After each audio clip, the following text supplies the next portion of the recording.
Историчари бараат премиерот да се извини заради самоуверените изјави за грчка телевизија, дека како држава сме ја искривиле сопствената историја со тоа што сме преземали истории од соседството, представувајќи ги како наши. Историчарката Котлар смета дека ова е директен удар врз македонската наука, во рамките на која покрај врвните научни имиња на историчари, дури и странски научници ги докажале и представиле фактите на оригиналноста на македонската историја.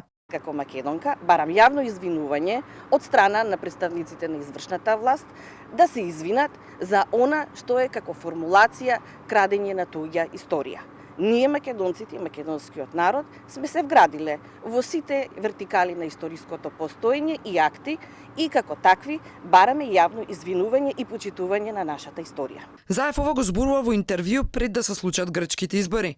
Нагласува и тоа што сме си дозволиле да се мешаме во историите на соседните земји, сме си направиле децениски непријатели меѓу најблиските држави со кои граничиме. Со обидот да се промени и извитопери целата наша историја, со превзимањето на светска, балканска и туѓа историја, како наша, например, и без водење на грижа за како тоа влијае кај соседите, се предизвика состојба да буквално бидеме скарани скоро со сите соседи со кои што сме обкружени, но истовремено ги затворивме и сите процеси на нашата интеграција во Европската унија и НАТО. Убаво е да се прочитаат нештата кои што се изработени во македонската историја, но и во историјаграфијата, за да може да имаме еден соодветен став и цврст израз. Да го прочитаат Мисирков, кој што вели: македонскиот народ е оној кој што учествувал и во природбата и во градењето на државите на соседните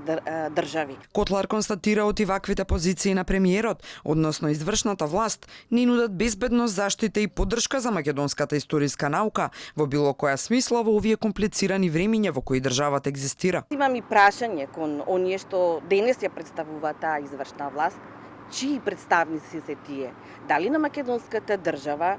И ќе го спомна македонскиот народ, бидејќи македонскиот народ врз основа на своите изјаснувања, самоопределување и суверено право во Асном создаде држава, а таа држава создаде своја пак наука од 75 години.